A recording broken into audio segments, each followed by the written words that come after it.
Bienvenue dans cette nouvelle histoire d'amour.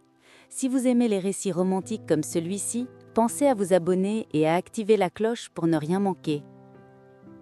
Lyon, un matin d'automne. La ville semblait respirer lentement sous une fine brume dorée. Les feuilles rousses tombaient comme des souvenirs sur les pavés luisants et le parfum du café chaud se mêlait à celui de la pluie. Amélie Marchand marchait d'un pas pressé, son appareil photo accroché à son cou, ses cheveux châtains libres sous le vent. Elle venait de quitter une exposition au Musée des Beaux-Arts, le cœur encore vibrant d'émotions qu'elle n'arrivait pas à nommer. Photographe indépendante, elle vivait de lumière et de silence, les visages anonymes, les regards perdus, les gestes oubliés, tout cela l'inspirait. Pourtant, ce matin-là, elle avait le sentiment étrange qu'un œil invisible la suivait, qu'un fil la tirait quelque part. Au coin de la place des terreaux, un homme se tenait immobile, regardant les passants comme s'il cherchait quelqu'un. Grand, silhouette droite, manteau gris foncé, regard clair et lointain. Christian Delaunay. Architecte renommé, mais fatigué du bruit et des projets sans âme. Depuis quelques mois, il s'était retiré de la scène, préférant dessiner pour lui-même, dans le calme de son atelier donnant sur le Rhône. Ce matin, il était sorti sans but précis, ou du moins c'est ce qu'il croyait. Leurs chemins se croisèrent milieu de la foule, un simple frôlement, un contact d'épaule. Elle leva les yeux, et ses prunelles rencontrèrent les siennes. Ce n'était pas un regard comme les autres. Il y eut un silence dans le monde, comme si la ville entière retenait son souffle. Un vertige doux, une reconnaissance inexplicable. « Pardon, balbutia Amélie en riant nerveusement. Christian esquissa un sourire presque timide. « Non, c'est moi. Vous allez bien ?» Sa voix était grave, posée, un peu rauque, de celle qu'on n'oublie pas. Quelques secondes de plus et chacun aurait repris sa route. Mais quelque chose les retint invisibles, tenaces. Un bruit de tonnerre au loin, des gouttes commençant à tomber. « Vous devriez vous abriter. »« Voici. » répondit-elle. Ils se réfugièrent tous deux sous la marquise d'un petit café. Le vent soufflait, la pluie tambourinait, et l'air s'emplit d'odeurs de chocolat chaud. Christian commanda 2 cafés. « Je m'appelle Christian » en posant la tasse devant elle. « Amélie » répondit-elle doucement. Ils se mirent à parler, d'abord de choses simples, la météo, la ville, la photo, l'architecture. Puis, sans s'en rendre compte, ils se confiaient, comme si 2 âmes fatiguées s'étaient enfin reconnues dans la foule. Christian parlait peu, mais chaque mot qu'il prononçait semblait peser, vrai. Amélie, elle, écoutait, fascinée par la gravité tranquille de cet homme. Quand elle lui demanda pourquoi il dessinait des maisons, il répondit « Pour offrir un refuge à ceux qui n'en ont plus ». Et elle sentit une douleur dans sa voix, un secret enfoui. Ils restèrent ainsi près de 2 heures. Le temps s'effaçait. Quand enfin la pluie cessa, Amélie regarda par la vitre. Le soleil revenait timidement, éclairant son visage. Christian la regardait, silencieux. Il y eut un battement de cœur suspendu. Puis simplement il dit « Je ne sais pas pourquoi, mais j'ai l'impression de vous avoir déjà rencontré. » Elle sourit tristement. Peut-être dans une autre vie. Ils rirent tous les deux, un peu gênés comme 2 enfants pris par surprise. Avant de partir, elle lui tendit une carte avec son nom et son numéro. Si jamais vous avez besoin d'un photographe ou d'un café à 2. Il la prit, la garda dans sa main longtemps après qu'elle se fût éloignée. Ce soir-là, dans son atelier, Christian posa la carte sur la table. Et pendant qu'il dessinait les lignes d'une maison nouvelle, il réalisa que pour la première fois depuis longtemps, il rêvait à un visage, celui d'Amélie. Et dehors, la pluie recommença à tomber, comme une promesse. 2 semaines s'étaient écoulées depuis cette rencontre sous la pluie. 2 semaines où Amélie n'avait cessé de repenser à ce regard, à cette voix, à ce sourire discret qui l'avait suivi jusque dans ses rêves. Elle s'était surprise à guetter le visage de Christian parmi les passants, à ralentir devant le même café chaque matin, comme si le hasard pouvait être provoqué. Lyon semblait différente depuis ce jour-là. Les rues familières avaient un parfum de promesse. Le monde paraissait plus vaste, plus ouvert, comme si quelque chose s'était enfin remis à battre en elle. Pourtant, il ne donna aucun signe, pas un message, pas un appel. Elle en vint à se dire qu'elle s'était trompée, que ce moment n'avait été qu'une illusion, une parenthèse suspendue dans un monde trop réel.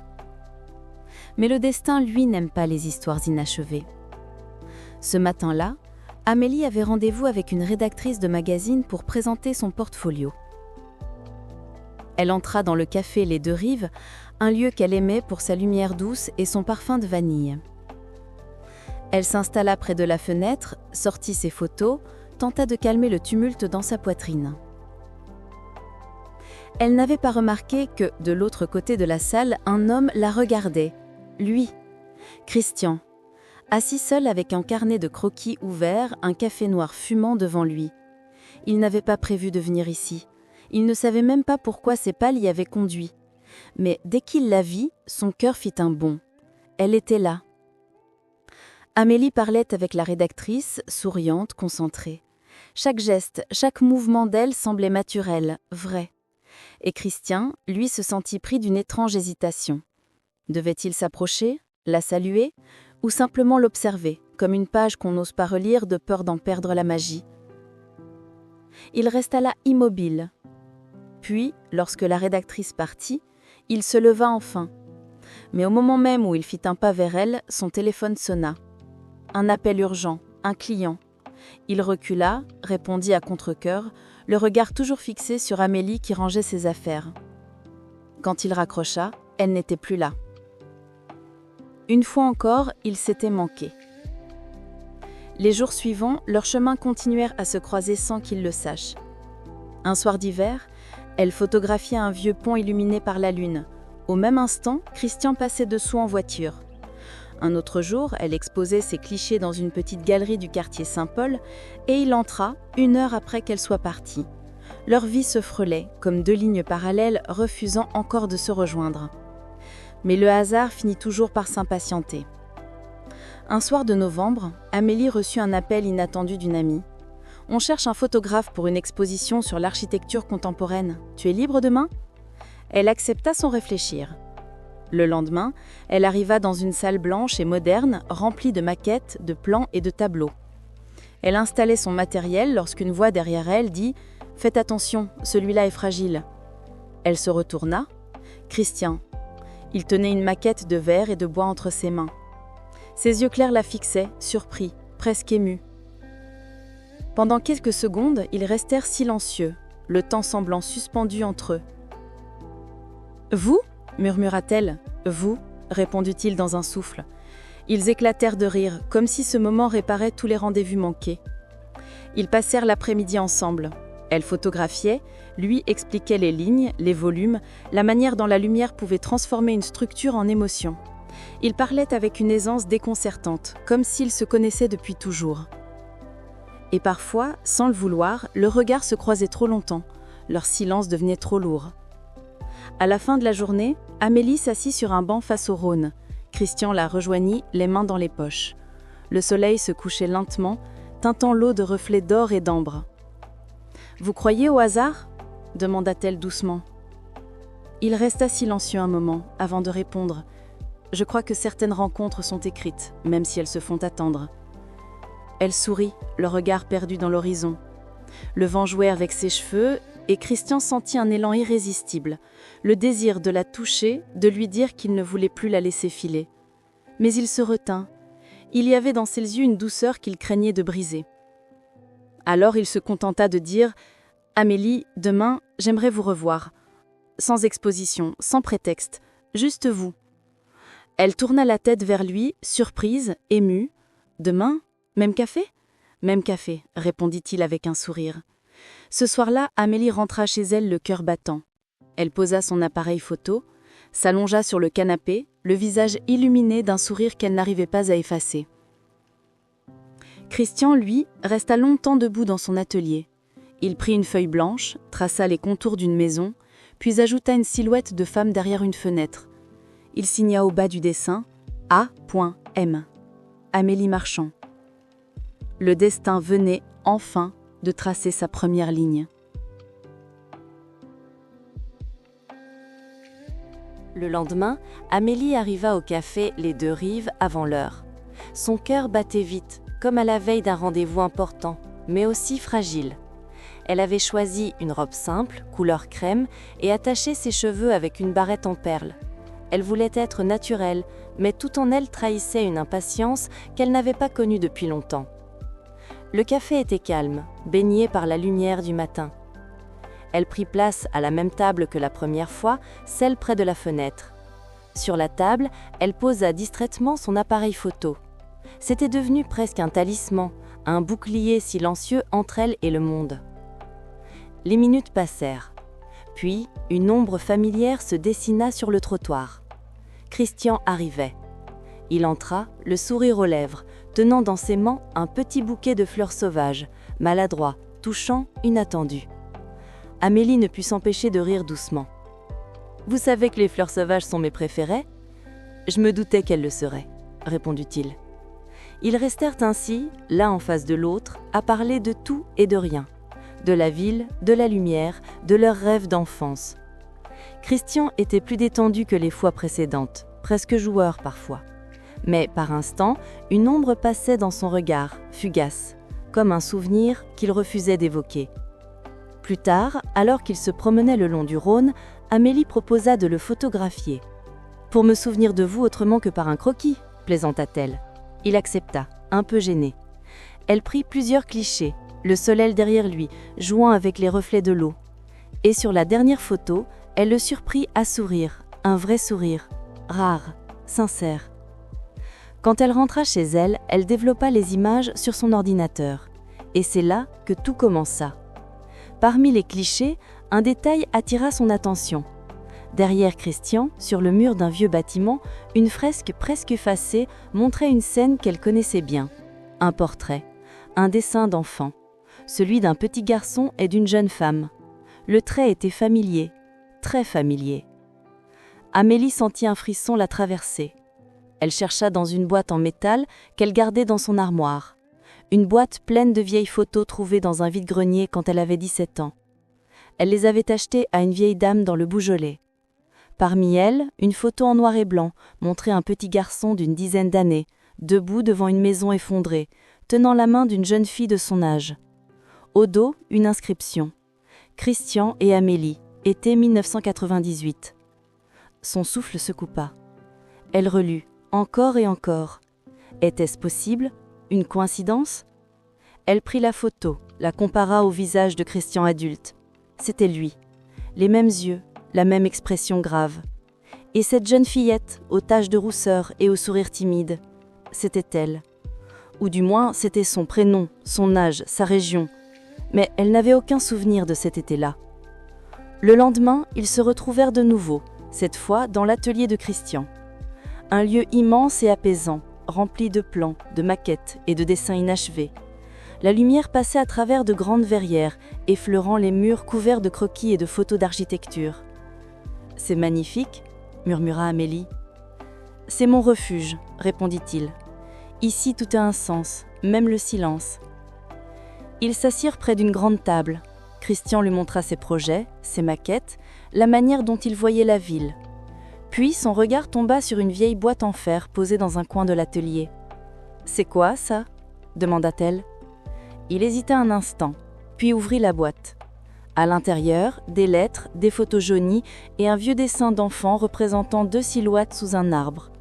Sur le dessin, on lisait « Christian et Amélie, amis pour toujours ». Amélie sentit son cœur se serrer. Ses doigts tremblaient. Elle sortit de son sac la photo trouvée la veille et la posa sur la table. Christian pâlit. « Où as-tu trouvé ça ?» demanda-t-il, de la voix étranglée. « Dans un marché, il y a des années. Je ne savais pas, je ne me souvenais pas. » Il s'assit lentement, les yeux perdus dans le vide. Un silence lourd tomba entre eux, coupé seulement par le bruit de la pluie contre les vitrages. « Nous étions enfants, » dit-il enfin, dans un petit village du Beaujolais. Nos familles passaient les étés ensemble. Il y a eu un incendie, une maison, des cris. Tu as été blessé, et après tu es parti. Tu n'es jamais revenu. Amélie sentit les larmes lui monter aux yeux. Des images floues, Des éclats de mémoire lui revenaient. Un chant doré, une balançoire, le rire d'un garçon aux yeux clairs, et le feu. Puis le noir. « Je t'ai cherché », ajouta-t-il d'une voix basse. « Des années, jusqu'à ce que j'abandonne. Et puis ce jour-là, sous la pluie, tu étais là ?» Elle ne trouva rien à répondre. Les mots lui manquaient, et creusés par l'émotion. Elle posa une main tremblante sur sa main. Il ferma les yeux, comme pour retenir ce contact. Le passé qu'ils avaient oublié venait de refaire surface. Et dans le silence de l'atelier, un amour ancien, innocent, interrompu par la tragédie, venait de renaître. Ce soir-là, Amélie rentra chez elle, bouleversée. Elle ne pouvait plus dormir. Elle regardait les vieilles photos, une à une, revivant les fragments d'une enfance perdue.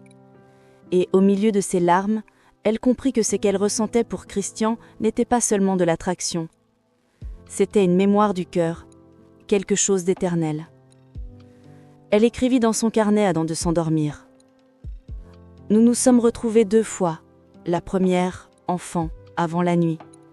La seconde, adulte, sous la pluie. Peut-être que le destin n'a jamais cessé de nous suivre. » Le lendemain de cette révélation bouleversante, Amélie se réveilla avec un étrange mélange d'émotions. La douceur d'avoir retrouvé une part d'elle-même et la peur de ce que cela signifiait. Tout son passé semblait désormais prendre un autre sens. Ce n'était plus seulement une coïncidence, c'était un fil que le destin avait patiemment tissé à travers le temps. Christian, de son côté, passa la nuit dans son atelier. Il n'avait presque pas dormi. Ses croquis s'étalaient sur le sol, mais il ne parvenait plus à travailler. Chaque trait de crayon lui rappelait Amélie, ses rires d'enfant, son regard d'aujourd'hui. Et surtout, cette photo, preuve tangible que le passé refusait de s'effacer. Vers midi, Amélie décida d'aller le voir. Elle poussa doucement la porte de son atelier. Il était là, assis sur le sol, entouré de papiers et de souvenirs. Lorsqu'il la vit, un sourire fatigué traversa son visage. « Tu n'as pas dormi, hein ?»« Non, j'essayais de me souvenir de tout. » « Et t'y arrives ?»« Par bribes, comme un vieux film. Mais il manque encore quelque chose. » Elle s'assit à côté de lui. Le silence entre eux n'avait rien de gênant. Il était plein de complicité, d'une tendresse nouvelle. Elle se pencha vers la boîte en fer posée près de lui. « Tu m'as parlé de lettres hier soir. Tu les as gardées ?»« Oui, mais la plupart n'ont jamais été envoyées. » Christian ouvrit la boîte et en sortit une pile de lettres liées par un ruban bleu. L'écriture, fine et un peu tremblée, datait d'une autre époque. Il lui tendit le paquet. « Celles-ci, je les ai écrites après l'incendie, quand on m'a dit que tu étais partie à Paris avec ta tante. Je t'écrivais chaque été. Je déposais les lettres à la poste du village, sans adresse précise. Elles ne sont jamais revenues. » Amélie sentit sa gorge se serrer. Elle prit une lettre au hasard, la déplia avec précaution. Le papier était jauni, les mots à moitié effacés par le temps. « Chère Amélie, aujourd'hui le ciel est gris, comme le jour où tu es partie. J'ai gardé ton dessin, celui du grand arbre près du champ. Je t'attendrai là-bas, tous les étés, jusqu'à ce que tu reviennes. Ton ami pour toujours.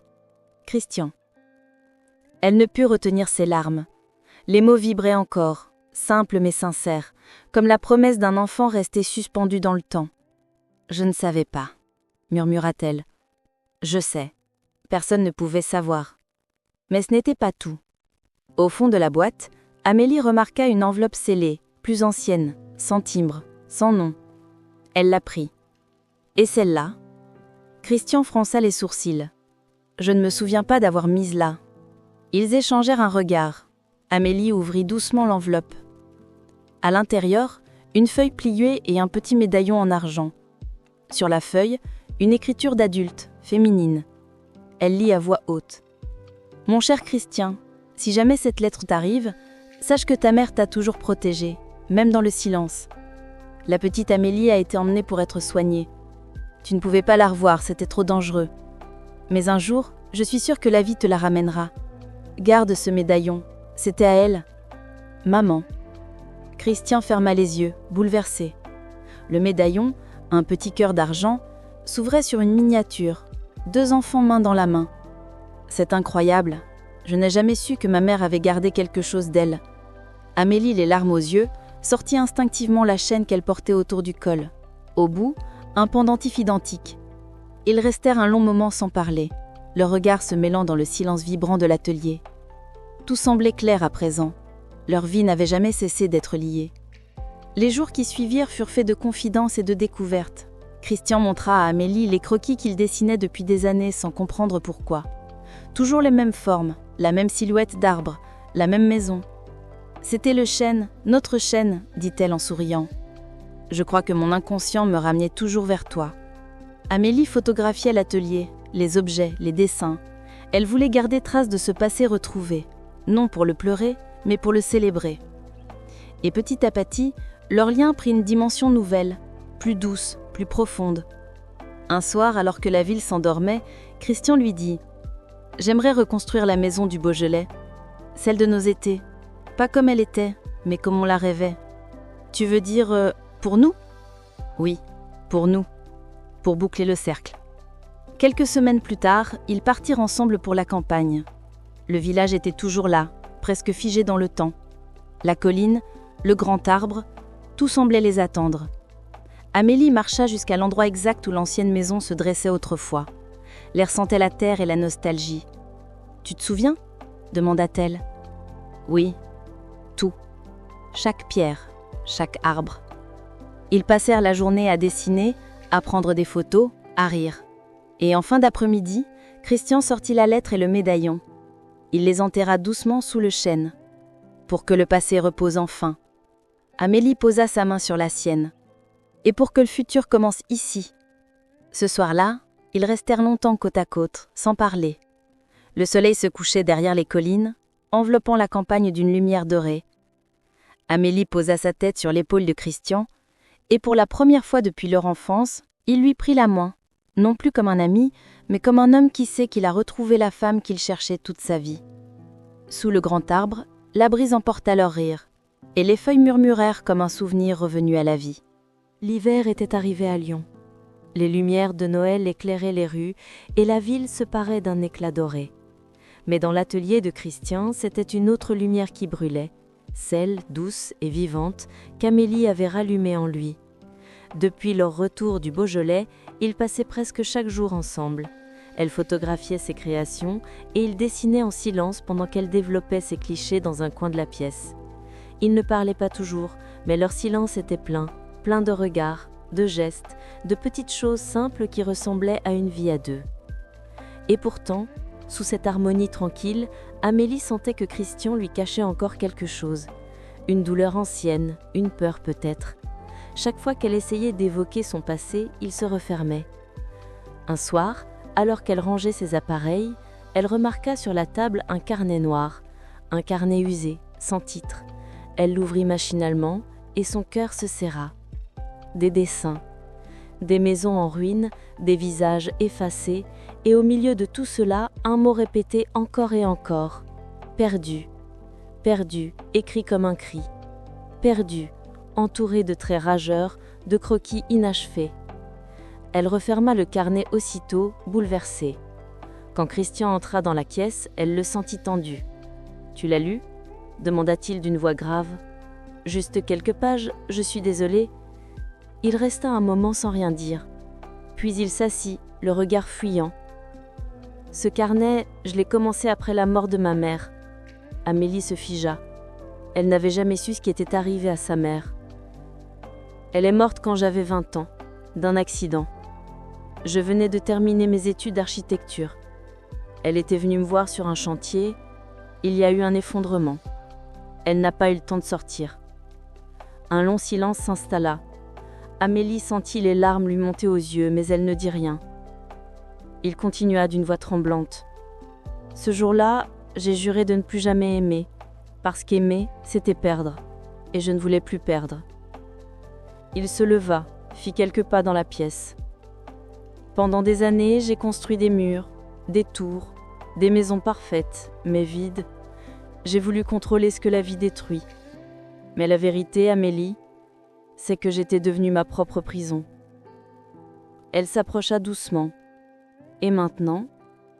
Il leva les yeux vers elle, et dans ce regard, il y avait à la fois la douleur et la délivrance. Maintenant, je veux apprendre à respirer de nouveau, avec toi. » Amélie le prit dans ses bras sans un mot. Ils restèrent longtemps enlacés, tandis que dehors la neige commençait à tomber. Leur étreinte n'était pas celle d'un simple réconfort, c'était une promesse silencieuse. Les jours suivants furent empreints d'une tendresse nouvelle. Christian, libéré de son passé, parlait davantage. Il riait plus facilement, s'autorisait à vivre des moments qu'il avait longtemps refusés. Ils dînaient ensemble, parfois dans de petits restaurants, parfois simplement sur le sol de l'atelier, entourés de plants et de verres de vin. Un soir, alors qu'il regardait la neige tomber par la fenêtre, Amélie posa sa tête sur son épaule. « Tu sais, dit-elle doucement, j'ai compris une chose en te connaissant. » « Laquelle ? » Que le silence aussi peut être un langage et que parfois il dit plus que 1000 mots. Il sourit. « Alors écoutons-le. » Ils restèrent ainsi, sans parler, leurs mains entrelacées, écoutant le silence comme une musique douce. Mais malgré cette paix fragile, un détail vint troubler Amélie. Un matin, elle reçut un appel d'une galeriste parisienne intéressée par ses photos, notamment celles prises dans l'atelier de Christian. Le projet pouvait changer sa carrière, mais cela signifiait partir à Paris pendant plusieurs mois. Elle hésita. Pouvait-elle le laisser maintenant, alors qu'il commençait à se reconstruire ? Pouvait-elle s'éloigner de l'homme qu'elle venait à peine de retrouver ? Le soir, elle en parla à Christian. Il écouta en silence, puis il dit simplement « Tu dois y aller. Tu es sûr ? Oui, parce que tu as mis des années à retrouver ta lumière, et moi, je ne veux pas l'éteindre. » Ces mots furent tendres, mais son regard trahissait une tristesse contenue. Amélie comprit qu'il avait peur, une peur silencieuse, celle d'être abandonnée encore. Elle s'approcha, posa sa main sur sa joue. « Tu reviendras, Christian. Tu m'entends ? Tu reviendras. Promis ? Promis. » Ils s'embrassèrent longtemps, comme si ce baiser pouvait graver leur serment dans le temps. Le lendemain, Amélie prit le train pour Paris. Christian resta seul dans l'atelier. Les jours redevinrent silencieux, mais ce silence n'était plus le même. Il n'était plus un vide, mais une attente. Il continua à dessiner, à construire, à rêver. Chaque ligne qu'il traçait était pour elle. Et chaque soir, il lui écrivait une lettre qu'il ne lui envoyait pas, une lettre pour lui dire tout ce qu'il n'avait jamais su dire à voix haute. « Amélie, ton absence me pèse, mais elle me prouve aussi que je t'aime vraiment, car aimer, c'est accepter le vide, en sachant qu'il se remplira de retour. Reviens-moi, quand le vent du nord aura cessé de souffler. C. » 3 mois plus tard, Amélie revint à Lyon. Son exposition avait été un succès, mais ce n'était pas la gloire qu'elle cherchait, c'était son regard. Celui de Christian qui l'attendait, debout sur le quai, un bouquet de fleurs sauvages à la main comme au premier jour. Quand elle le vit, elle laissa tomber sa valise et courut vers lui. Il le serra contre lui sans rien dire, et dans ce silence, tout était dit. Ce soir-là, ils rentrèrent ensemble à l'atelier. Sur la table, Amélie découvrit toutes les lettres qu'il lui avait écrites, des dizaines de pages pleines d'amour, de peur, d'espoir. Elle lut silencieusement, les larmes aux yeux. Puis elle murmura « Tu m'as appris à regarder le monde autrement, mais surtout à t'aimer dans ton silence. » Et il lui répondit simplement « Et toi, tu m'as appris à parler sans peur. » Ils s'embrassèrent sous la lumière douce de l'atelier pendant que dehors la neige fondait doucement sur la ville. Leurs âmes s'étaient enfin accordées. Le silence de Christian s'était transformé en musique, et dans le cœur d'Amélie, un mot résonnait comme une certitude. Toujours. Le ciel de Lyon s'assombrissait. Une tempête approchait, violente, imprévisible. Dans l'air flottait une tension étrange, semblable à celle qui pesait sur le cœur d'Amélie depuis plusieurs jours. Depuis son retour de Paris, quelque chose avait changé. Christian semblait plus distant. Pas froid, non, mais préoccupé. Il passait des heures seul dans son atelier, à dessiner sans relâche, comme si une idée obsédante le rongeait. Une nuit, alors que la pluie battait les vitres, Amélie se réveillait dans un lit vide. Christian n'était pas là. Elle enfila un gilet et descendit doucement les marches. De la lumière filtrait sous la porte de l'atelier. Elle entra. Christian était là, debout devant une grande maquette d'immeuble. Ses mains tremblaient légèrement, son regard fixé sur le plan, perdu dans un monde invisible. « Je t'ai réveillé ? Non, mais tu n'as pas dormi ? Depuis 3 nuits, tu ne dors plus ?» Il s'éloigna, prit une grande inspiration, puis dit « Amélie, je dois te parler. » Le ton de sa voix la glaça. « Qu'est-ce qu'il y a ? J'ai reçu une proposition. » « Quelle proposition ? » « Un projet à Dubaï, une tour écologique, quelque chose de gigantesque. » Elle le regarda, interdite. « Et tu veux partir ?» Il détourna le regard. « Je ne sais pas, c'est une opportunité que j'attendais depuis des années. » Amélie sentit son cœur se serrer. « Des années… Avant moi, tu veux dire ?» Il resta silencieux. La pluie se mit à tomber plus fort. Le tonnerre gronda. « Christian, regarde-moi. » Il releva enfin les yeux. « Si tu pars, ce n'est pas un projet que tu choisis, c'est la peur que tu suis. »« Non !» répondit-il plus fort qu'il ne le voulait. « Ce n'est pas ça, c'est ma chance de prouver que je peux créer encore, que je suis plus que mes blessures. »« Et moi ?» Le silence tomba, brutal, comme un coup de tonnerre. Elle avança, les larmes aux yeux. « Tu dis que tu m'as appris à respirer, mais si tu pars, tu retournes t'étouffer. » Christian resta immobile. Tout en lui semblait se déchirer. Son rêve, sa peur, son amour. « Amélie, j'ai besoin de comprendre qui je suis avant de savoir comment aimer vraiment. » Elle recula lentement, blessée, murmurant « Et moi, j'ai besoin d'un homme qui ne fuit plus. » Un éclair illumina la pièce. Puis, elle quitta l'atelier, laissant derrière elle le bruit du tonnerre et une odeur d'orage. Les jours suivants furent un silence glacé. Christian ne la vit presque plus. Amélie s'était réfugiée chez une amie, incapable de supporter l'attente.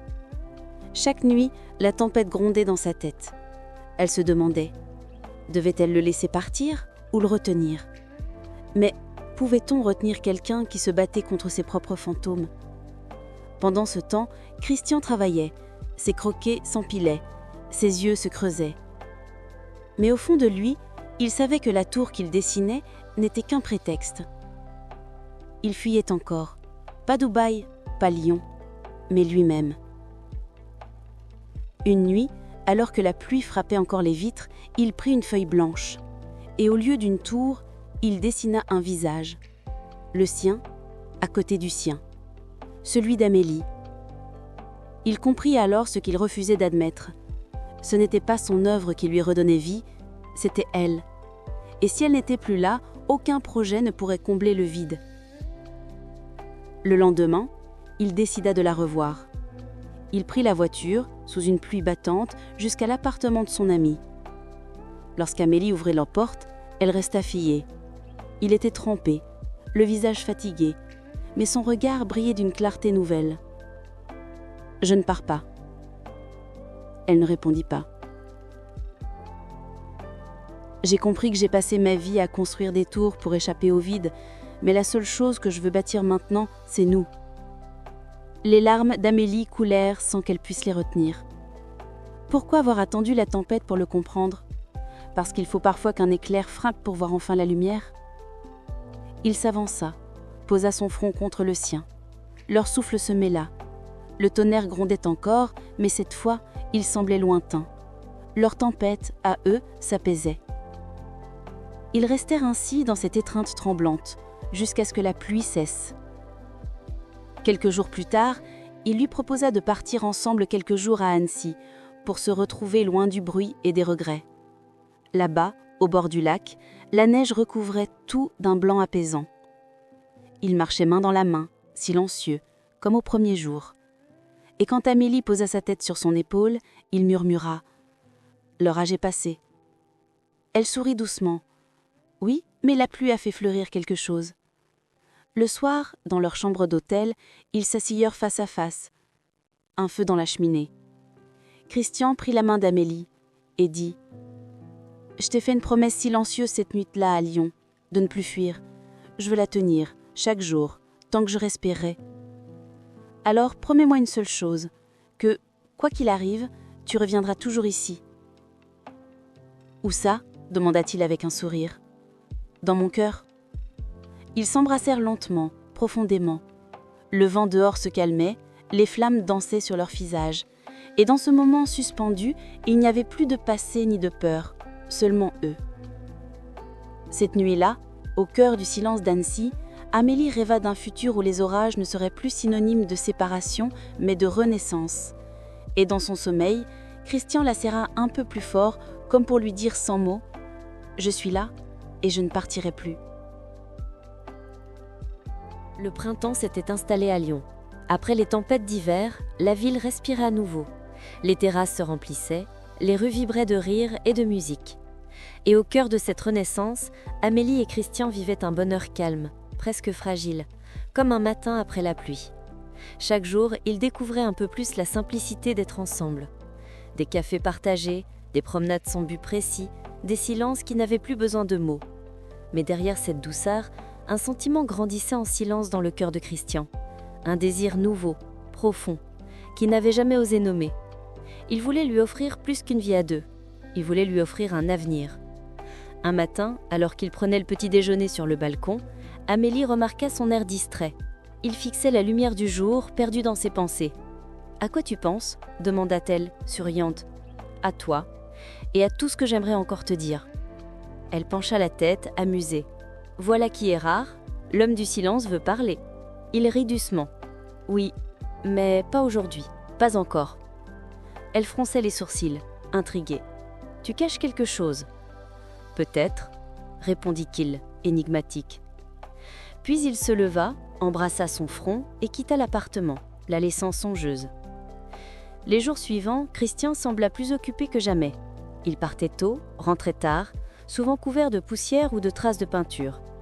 Quand Amélie lui demandait ce qu'il faisait, il répondait seulement « C'est une surprise ».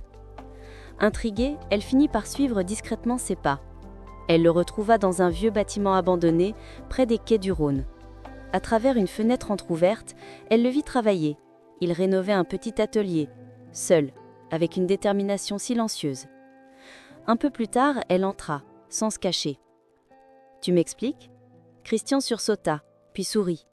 C'était censé être une surprise, mais bon, trop tard. Elle regarda autour d'elle. Les murs avaient été repeints en blanc, le sol recouvert de bois clair. Au centre, une grande verrière laissait entrer la lumière du matin. « C'est magnifique, mais c'est quoi ?»« C'est pour toi. »« Pour moi ?»« Un atelier, pour tes photos. Un lieu rien qu'à toi. Tu as toujours parlé de ton rêve d'avoir ton propre espace de création. Alors, je l'ai construit. » Les larmes montèrent aux yeux d'Amélie. Elle s'avança, posa une main tremblante sur son torse. « Tu as fait tout ça pour moi ? Pour nous, parce que je veux que tu restes ici, à Lyon, près de moi. » Elle resta sans voix. Dans ses yeux, il y avait une lumière qu'elle n'avait encore jamais vue, celle d'un homme sûr de lui, libéré de ses ombres.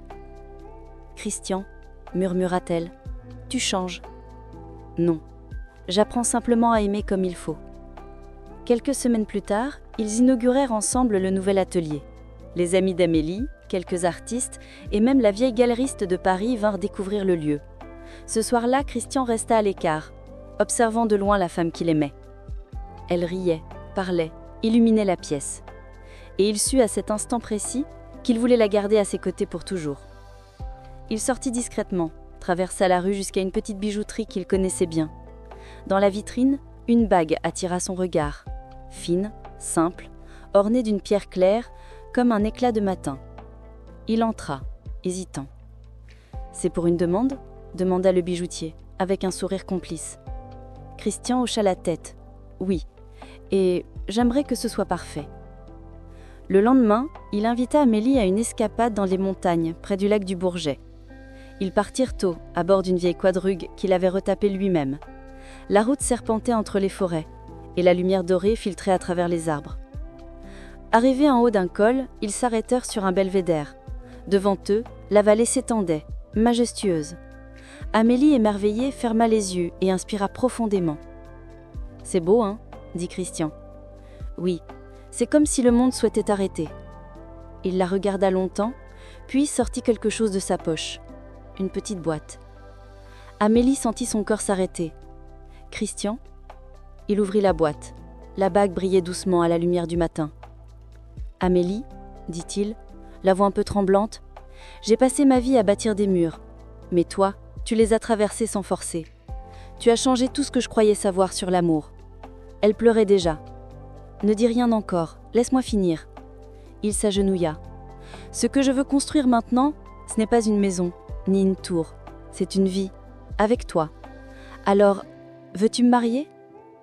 Amélie porta une main à sa bouche, incapable de parler. Les larmes coulaient librement sur ses joues. Elle hocha la tête, puis murmura entre deux sanglots. Oui, oui, 1000 fois oui. Christian se releva, la prit dans ses bras. Le vent soufflait, les oiseaux chantaient. Leur baiser eut la saveur d'une promesse d'éternité. Ils restèrent un moment là à contempler le monde. Puis, Amélie dit doucement. Tu te souviens du jour où tu disais que le silence parlait mieux que les mots? Oui. Alors écoute. Elle posa sa main sur sa poitrine. Son cœur battait fort, régulier, sincère. C'est ça ma réponse. Mon silence, c'est ton nom. Ce soir-là, de retour à Lyon, ils annoncèrent la nouvelle à leurs amis. Rires, larmes, embrassades. La vie semblait s'ouvrir devant eux, claire et pleine d'espoir. Mais à travers cette joie, un message un teint de nu arriva dans la boîte email d'Amélie. Un nom qu'elle n'avait pas lu depuis longtemps. Un souvenir du passé qu'elle croyait effacé. Elle blêmit en lisant la première ligne. Quelque chose, ou quelqu'un, revenait. Et sans le savoir encore, cette ombre allait mettre à l'épreuve la plus belle promesse de leur vie. Quelques semaines après leur demande en mariage au bord du lac du Bourget, Amélie et Christian vivaient ce bonheur fragile mais éclatant. Leur amour semblait inébranlable, mais le passé, qu'ils croyaient enfin derrière eux, commençait à ressurgir. Tout avait commencé par un simple courrier électronique. Amélie l'avait ouvert en buvant son café du matin. Le sujet? Christian Delcourt, urgent. Le cœur d'Amélie fit un bond. Elle lut la première ligne, puis s'étrangla presque. Monsieur Delcourt, nous avons retrouvé des documents concernant votre entreprise et un ancien projet que vous aviez débuté avant votre retour à Lyon. Il y a des informations importantes à connaître. Elle sursauta. Christian, murmura-t-elle en montrant l'écran. Il prit l'ordinateur, fronça les sourcils. Qu'est-ce que ça peut être? demanda-t-il, l'inquiétude perçant dans sa voix. Quelques heures plus tard, ils se retrouvèrent dans l'atelier. Christian avait imprimé les documents. Amélie observa en silence. Ce n'était pas de simple papier. Ce projet, qu'il avait commencé il y a des années, avait été abandonné à cause d'un associé qui n'avait jamais respecté ses engagements. Mais maintenant, ces documents révélaient que cet ancien associé voulait reprendre contact, menaçant de révéler certaines erreurs passées qui pourraient nuire à sa réputation. Christian serra les poings. « Je croyais que ce passé était enterré, » murmura-t-il. « Et nous pensions que rien ne pourrait nous séparer, » répondit Amélie, la voix tremblante. Il posa la main sur sa sienne. « Rien ne le fera, mais je dois régler ça avant que nous construisions notre avenir. » Amélie le regarda, partagée entre la peur et la détermination. « Alors, faisons-le ensemble ?» Les jours suivants furent intenses. Christian travailla sans relâche pour préparer ses documents et prouver son intégrité. Amélie resta à ses côtés, l'encourageant, l'aidant à organiser ses preuves. Chaque soir, ils se retrouvaient épuisés mais unis, réalisant que leur lien était désormais plus fort que n'importe quelle ombre du passé. Mais le stress commençait à laisser des traces. Christian, habituellement si confiant et calme, devenait parfois irritable. Amélie, inquiète, essayait de comprendre ses silences et ses brusques absences d'humeur. Un soir, après une longue journée, il éclata. « Pourquoi est-ce que je me sens toujours coupable de tout, même quand je suis heureux ?» Amélie le prit dans ses bras. « Parce que tu as trop vécu seul trop longtemps. Mais tu n'es plus seul maintenant, Christian. Je suis là. » Leurs larmes se mêlèrent. Le passé pouvait revenir, mais ils savaient qu'ils avaient la force de l'affronter ensemble. Quelques jours plus tard, ils rencontrèrent l'ancien associé. La rencontre fut tendue. Christian parla calmement mais fermement, expliquant son point de vue, démontrant sa bonne foi. L'homme hésita, puis à la surprise générale, céda. Christian avait gagné, non par confrontation, mais par la vérité et la transparence. En quittant le bureau, Amélie serra sa main. « Tu vois, même le passé ne peut rien contre nous. Il sourit, fatigué mais soulagé. Oui, mais ce n'était pas facile. Le soir, ils rentrèrent à l'atelier. Christian ouvrit une bouteille de vin et proposa un toast. À nous, à notre futur et à toutes les épreuves que nous avons surmontées. À nous, répondit Amélie, le cœur rempli d'émotion. Ils s'installèrent près de la fenêtre, regardant Lyon briller sous les lumières de la nuit. Tu sais, murmura Amélie, je pensais que notre amour serait simple après tout ce que nous avons vécu. Mais il a ses défis, n'est-ce pas? Oui, et c'est ce qui le rend réel. Ils s'embrassèrent longuement, un baiser rempli de promesses. Dans ce moment, ils comprirent que leur amour n'était pas un conte de féerie sans obstacle. Il était fort, profond, prêt à affronter n'importe quelle tempête. Les semaines suivantes furent consacrées aux préparatifs du mariage. Christian voulait que tout soit parfait, mais sans excès, avec simplicité et sincérité. Amélie, elle, voulait seulement que chaque moment reflète leur histoire, les souvenirs de l'enfance, les épreuves surmontées et l'amour retrouvé. Ils passèrent des heures à choisir la salle, les fleurs et même les détails les plus petits, le menu, la musique, le premier toast. Chaque décision était un reflet de leur complicité, de leur respect mutuel et de cette certitude qu'ils étaient enfin prêts pour ce grand pas. Mais une nuit, Amélie fit un trait étrange, un visage familier, un lieu ancien, un feu qu'il croyait éteint depuis longtemps. Elle se réveilla en sursaut, le cœur battant. Christian, endormi à ses côtés, sentit sa main se serrer. « Qu'y a-t-il » murmura-t-il en toussant. « Rien. Juste un souvenir. » Mais dans ses yeux, une lueur de doute persistait. Ils savaient tous les deux que le mariage approchait, mais qu'il leur restait encore à affronter quelques ombres du passé avant de pouvoir vraiment s'unir. Et dans cette nuit silencieuse, alors que la ville dormait, ils se jurèrent intérieurement une chose, qu'importe les épreuves, les tempêtes ou les fantômes du passé, ils seraient ensemble, toujours. Le soleil se levait sur Lyon avec une lumière douce et dorée, comme si la ville elle-même célébrait le grand jour. Amélie se tenait devant le miroir, le cœur battant à toute vitesse. Son regard glissait sur le magnifique voile blanc qui tombait délicatement sur ses épaules. Chaque détail de sa robe avait été choisi avec soin. Chaque pli, chaque dentelle racontait leur histoire. Elle respirait profondément, essayant de calmer ses émotions. « Tout va bien se passer », murmura-t-elle pour elle-même. Mais à l'intérieur, un tourbillon de souvenirs et d'émotions s'entrelaçait.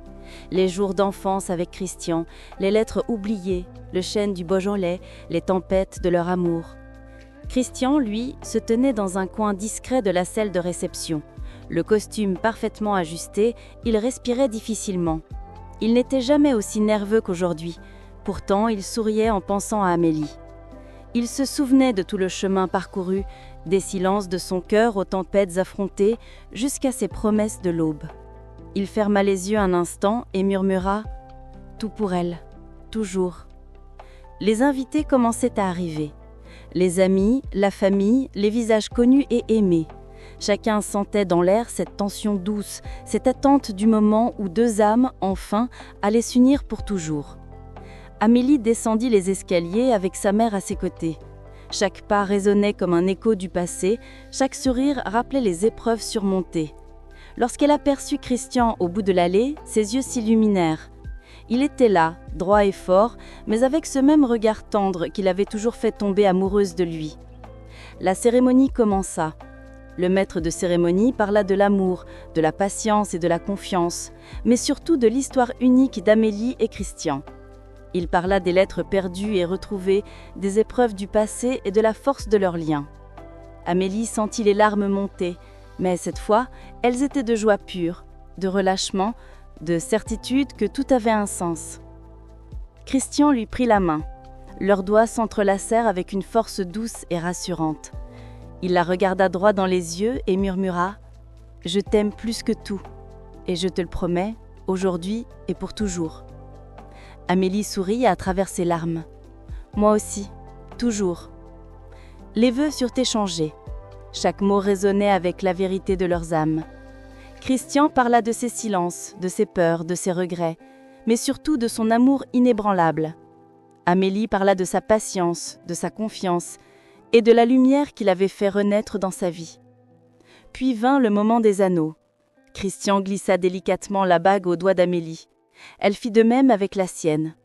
Un symbole simple, mais lourd de sens. Un cercle parfait, comme leur amour, sans début ni fin. Le maître de cérémonie sourit. « Par le pouvoir qui m'est conféré, je vous déclare mari et femme. Vous pouvez vous embrasser. » Leurs lèvres se touchèrent dans un baiser doux, passionné et éternel. Un baiser qui scellait non seulement leur union, mais toutes les épreuves qu'ils avaient surmontées ensemble.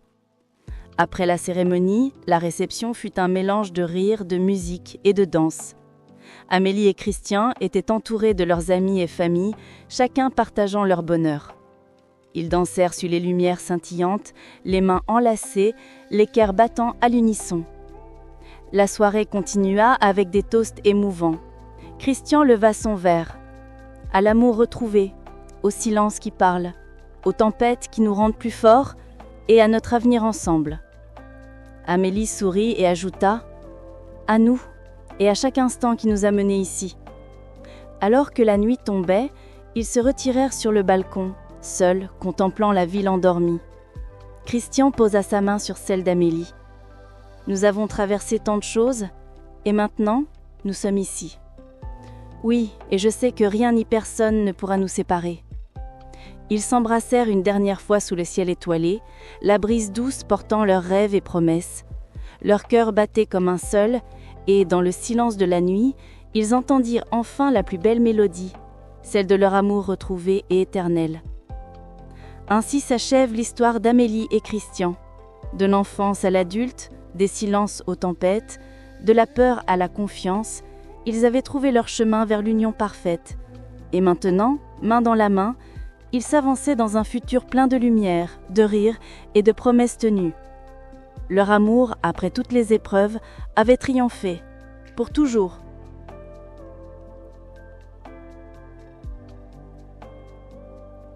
Merci d'avoir suivi cette histoire jusqu'au bout. Si ce récit vous a touché, abonnez-vous et activez la cloche pour découvrir nos prochaines romances.